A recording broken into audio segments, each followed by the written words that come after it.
And I'm going to ask y'all not to try to follow me, but to listen. All right? Just listen to it. I'm going to read from chapter number 1. It says, the thoughts of Allah cannot be circumscribed. No finite mind can comprehend things infinite. Man is a thought of Allah. All thoughts of Allah are infinite. Man, like every other thought of Allah, was but a seed. A seed that held within itself the potencies of Allah. Just as the seed of any plant of earth holds deep within itself the attributes of every part of that special plant. Now seeds are perfect, yea, as perfect as the source from which they come. But they are not unfolded into life made manifest. The child is as perfect as the mother is. Islam? Islam. Perfected man must pass through all the ways of life. And so a carnal was full manifest, a nature that sprang forth from fleshy things. See, no finite mind can comprehend things infinite. The thoughts of Allah cannot be circumscribed.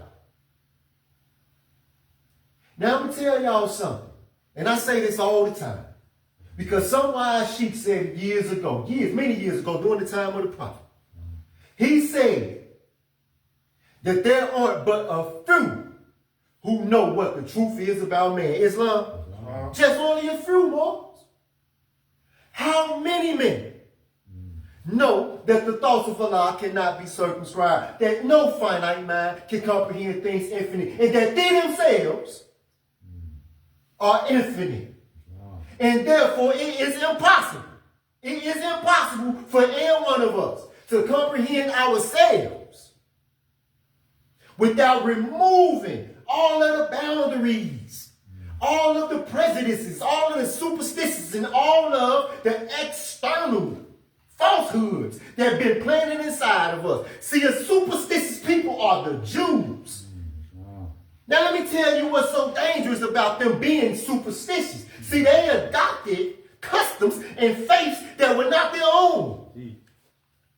And look what happened to them. The people whom they adopted them customs and them faiths from did what? Ruled over them. With an iron hand of oppression. Right? Ruled over them with an iron hand of oppression.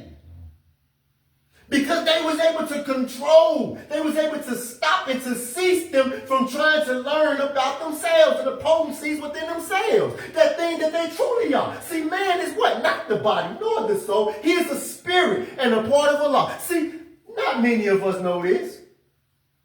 Even a lot of us who have read it, who have been had it preached to us over and over again, we don't accept it. We don't accept it. And so we fear things that we don't need to be feared. We think about things that don't even deserve our attention. You see, that's why I say that the grand governors display amazing strength. Amazing strength. Because the average individual could not be nearly as strong. Not when faced all of what she just faced. And that's why we were honored. Tried and true, you dang all right. We were honored to be there.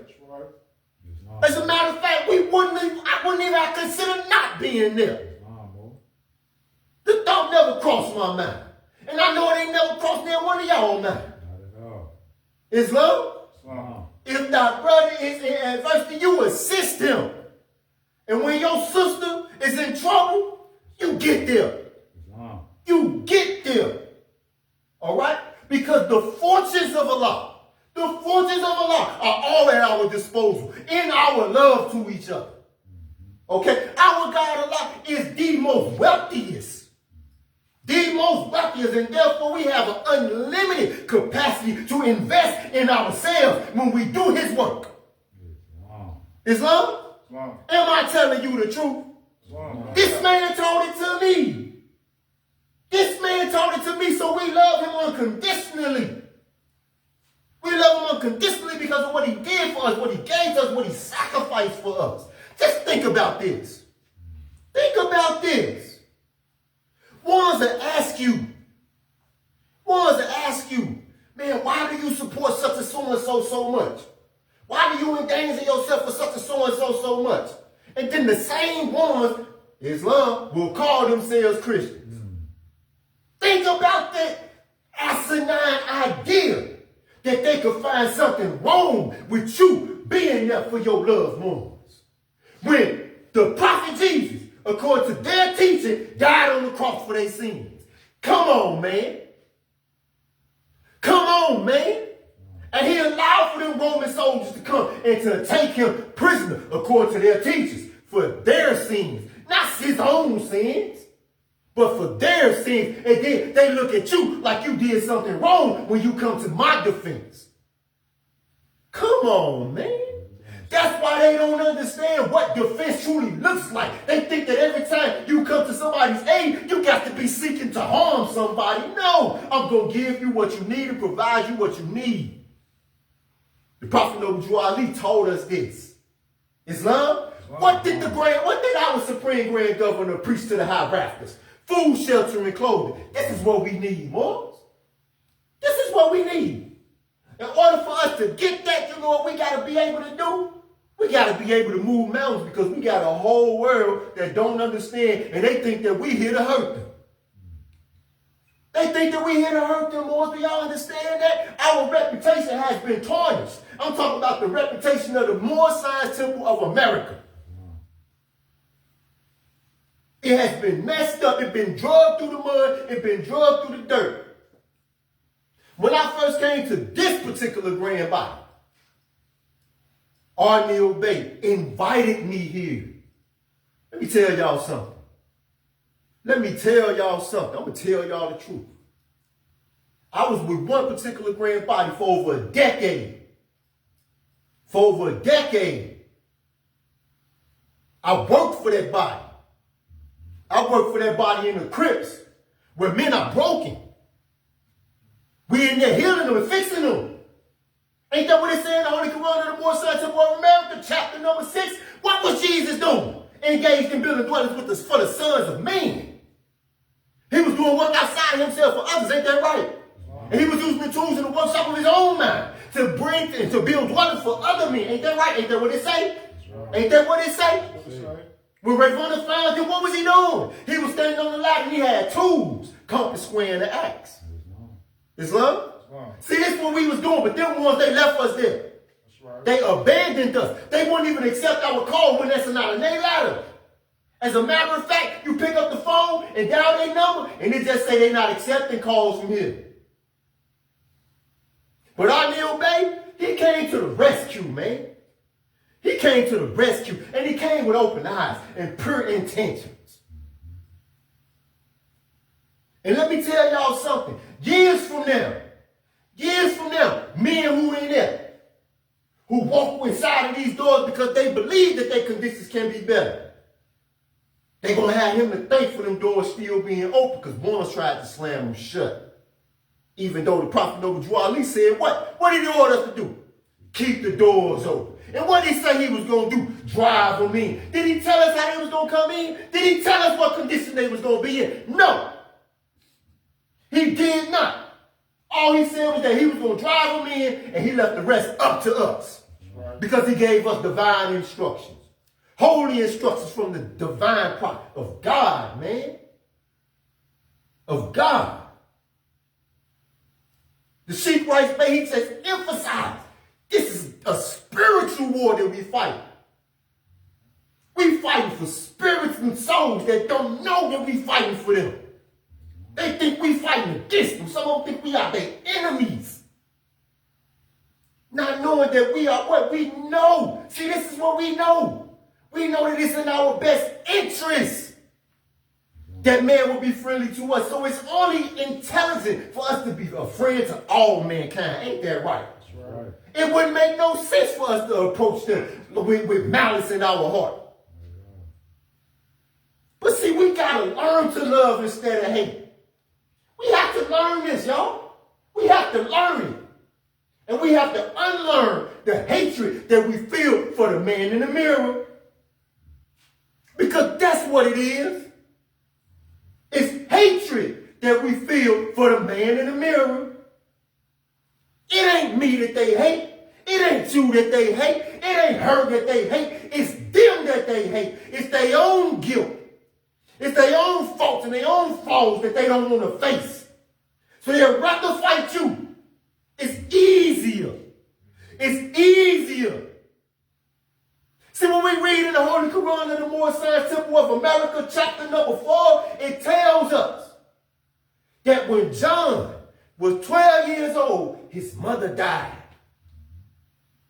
But the entire lesson rests in the next words.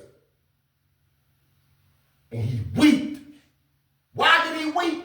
Because he was deeply grieved. He was deeply grieved. Deeply. See, when you grieving deeply, you don't know what is hurting. See, because my arm don't hurt, my leg don't hurt, my back don't hurt, something that I don't even know. Can't identify it, but it hurts.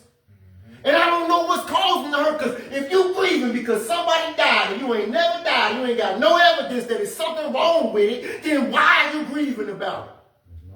So I can't even identify the pain. I don't know why I'm feeling it, but it hurt me so bad. I need something that I can hit. I need to be hit. Then I can know I hurt because you hit me. Because I don't know why I'm hurting right now. I bear witness. I saw it. I just seen it yesterday. Somebody was hurting and they ain't know why. And they directed they hurt at everybody else who they had a reason to see as a foe. And while they was doing it, I watched men. I mean men, males, adult males, standing by crying while women was crying. I was furious on the inside. Because Moors are men, upright, independent, and fearless. And it's every single solitary last one of our jobs to uplift fallen humanity. So when I'm seeing these individuals crying, I'm saying nobody gonna minister to them. Ain't none of y'all gonna sit here and direct anger at me. While your niece and your sister and your cousin and your daughters and your mothers and aunties and grandmothers is crying. Y'all need the prophet. So just like Rice Bay said, that anger that was stirred in me reminded me that I'm a sheik in the Moorish Temple of America. And my job is to sheik, and that's what I did. My job. When we do our job, we do it because we men. We do it because we Moors. We do it because that's what we signed up for. And from this point moving forward, we do it for the man whose sickness is on the Sheikism and the atheism degrees that we got. Ain't that right? Ain't that right? Ain't that right? That's right. Who made you? Allah made us through the person of Richard Neal Bates, Supreme Grand Governor. The Supreme Grand Governor. Now let me tell y'all what that means, just in case y'all don't know what that means. See, the Prophet Noble Drew Ali appointed 7 or 6, because he was one of the 7, tried and true, but he appointed them. And then they were accepted by you. Islam? That's called the Supreme Grand Council. And the Supreme Grand Council of the Moorish Temple of America are juries. Juries. Islam? And that's who he was. The Supreme Grand Governor of this Supreme Grand Council. So everybody under the sound of the voice of a sheep with this body, I love you. I love you. And I don't have anything that you can't have. Because if you ever wanted something that is not owed to you, you ain't no Moorish American Muslim. You ain't no Moorish American Muslim.